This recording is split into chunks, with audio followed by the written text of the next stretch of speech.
Welcome back to Adventure Freaks. I'm Ray, and today I'm going to share 5 countries that I absolutely love. They're beautiful, vibrant, and welcoming places that seem perfect for living and retiring abroad. But here's the twist. As much as I'd love to move to them, I can't.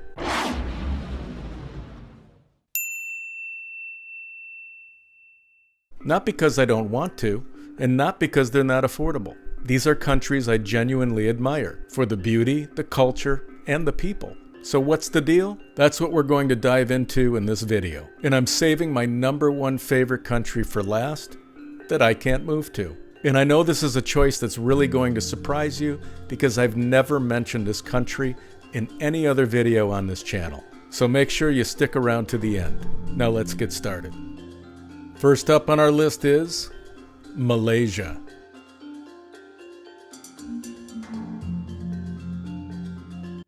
What I love about this country is almost everything. The beaches are world class. It's tropical, clean, quiet. Kuala Lumpur is an incredible city. It's modern, diverse, efficient, with an international flair, and an airport that connects you to anywhere. The culture is warm and welcoming. Expats feel at home here. I haven't met an expat who hasn't fallen in love with Malaysia, its culture, and people. Now that's impressive. And the affordability?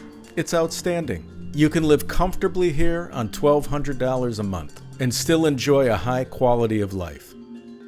But here's the deal breaker. To gain residency here in Malaysia, the current program offered is an MM2H visa, which requires you to purchase a property. Depending on which area you choose, the minimum investment is typically $150,000. Now, this requirement to invest in real estate, just to qualify for residency, for me is a deal breaker. I'm just not going to tie up that kind of money in a foreign property that I may not stay long term in. And it's not just the cost, it's the risk, the lack of flexibility, the fact that you have to lead with your wallet before you even know it's the right long-term fit for you. There are many countries that offer investment-based options, like Portugal or Panama, but they also offer simpler retirement paths based on your income alone. And those are the kinds of options I prefer. So even though I love Malaysia, the people, the culture, the food, the affordability, the property investment requirement just puts it off my list for now. Next up on our list is Japan.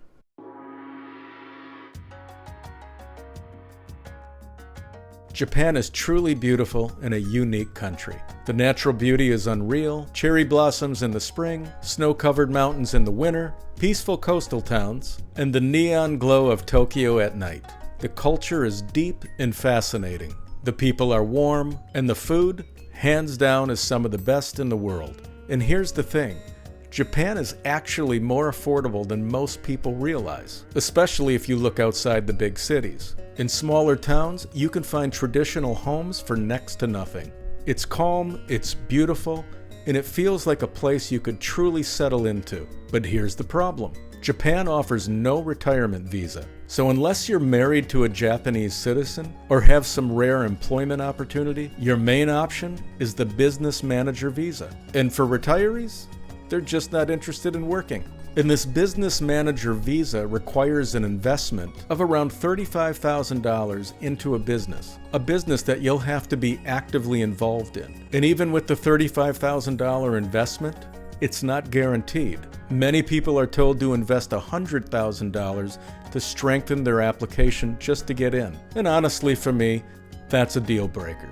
I'm not going to move to a country that requires me to start a business and go back to work full-time just to be allowed to live there. And I mean, think about it as a retiree. Why would you?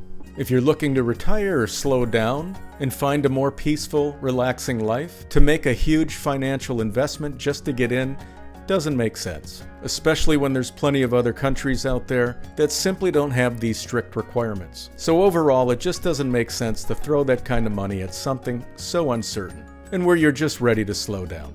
And that's why, as much as I love Japan, I can't move there.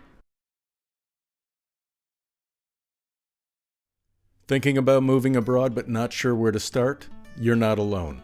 There are dozens of countries that seem amazing on the surface, but how do you know which ones are actually right for you? The wrong move could be stressful and expensive. That's why at adventurefreaks.com we created the Ideal Destination Finder. It's a fun, unique tool that helps match you with your top 3 destinations based on your lifestyle, budget, and priorities. All you need to do is go to the adventurefreaks.com website, scroll down a bit, and you'll see the Ideal Destination Finder. Click it and start the quiz. It takes about 3 minutes and it could save you months of research. So give it a try and stop guessing. Now let's get back to the video. Next up is Bhutan.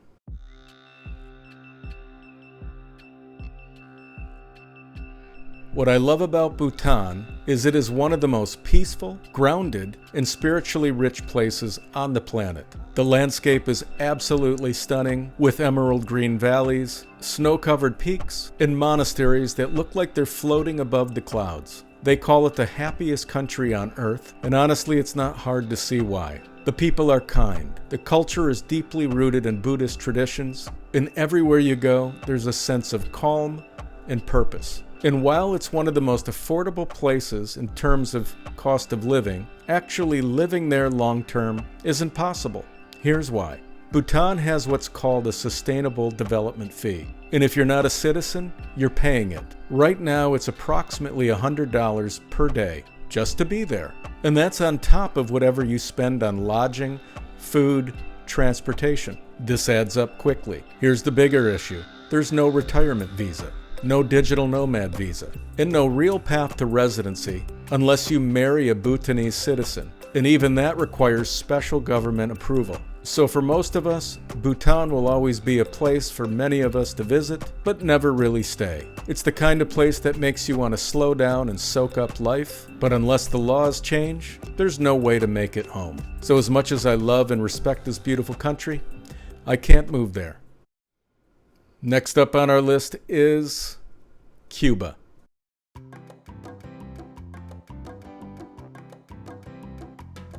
Cuba is one of the most captivating places I've ever visited. It's rich in culture, history, music, and the energy is unlike anywhere else in the Caribbean. Now, back in the 1950s, Cuba was the place to be. Havana was the jewel of the Caribbean. Glamorous, electric, full of life. Celebrities, artists, and politicians all flocked there. The beaches were pristine, the nightlife legendary, and the island had this magical mix of elegance and edge. And the beauty? It's still there. White sand beaches, turquoise waters, lush green countryside, incredibly warm people. It's absolutely stunning. There's a timelessness to Cuba. Classic cars roll down pastel streets, music spills out from every corner, and despite everything, the people carry a spirit of resilience and joy. And Cuba is also incredibly affordable. You can live here at a fraction of what it would cost in the US or Canada. But here's the issue.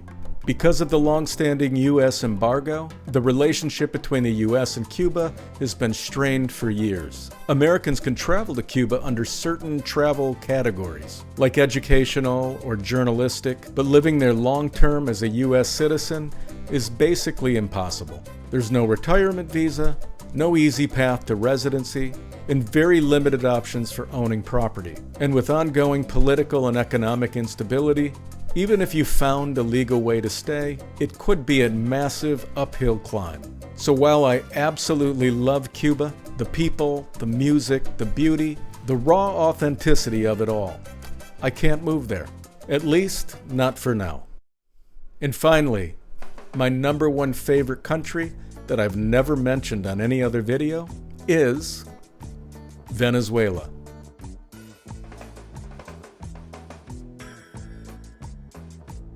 And this is why Venezuela is my number one country. I used to travel to Venezuela quite a bit, and it's still one of the most beautiful, vibrant, and unforgettable countries I've ever experienced, and the memories have never left me. Caracas is an exciting, complex city with rich culture and energy. The landscapes are insane, from the Andes to the Amazon to Angel Falls, the highest waterfall in the world. I remember hopping a ferry from Puerto La Cruz, a charming coastal town, to Margarita Island, a Caribbean gem with turquoise waters and soft sand. And the best thing, it's outside of the hurricane belt. I remember sitting on the beach one afternoon on Margarita Island, eating fresh fish that was caught that morning with rice, plantains, ensalada, and a beer for under $5. And it wasn't just cheap, it was delicious. The food in Venezuela is incredible, and the people, some of the warmest and welcoming I've ever met anywhere. It's easy to make friends there. Locals will go out of their way to help you or just sit and talk about life. And here's the kicker, it's incredibly affordable. You can live very well on $600 to $800 per month in many parts of Venezuela. At one point I was looking at real estate. I looked at a condo right across the street from the Caribbean for $12,000. The condo that was brand new, right on the Caribbean, was $32,000. That kind of affordability is almost unheard of in many parts of the world. But here's the reality. Venezuela today is not what it once was. Years of political turmoil, economic collapse, and social instability have made it incredibly difficult, and in many cases, unsafe, for foreigners to live there long term. For Americans especially, the diplomatic relationship is tense. There's no U.S. embassy operating in the country, and travel warnings are at the highest level. Even if you love it, and believe me, I do, it's not currently a place that you can safely move to. And that's truly sad, because I love Venezuela, and it has tremendous potential. It's a place that could offer an amazing life, affordable, stunning, full of joy and culture. But until things change, it's just not possible. So for now, I can't move there. So there you have it, the 5 countries I love, but I can't move to. They're stunning, inspiring, and full of possibility. But between visa restrictions, property investment rules, and geopolitical red tape, they're just not realistic right now. But here's the thing, just because you can't move there right now doesn't mean things won't change. Visa laws evolve, relations thaw, and when that happens, we'll be the first to let you know on this channel. If you found this video helpful, please remember to subscribe, like, and share it with somebody who you think could benefit from it. Let us know in the comments below which country stood out for you. And remember to check out adventurefreaks.com, your online resource for living and retiring abroad.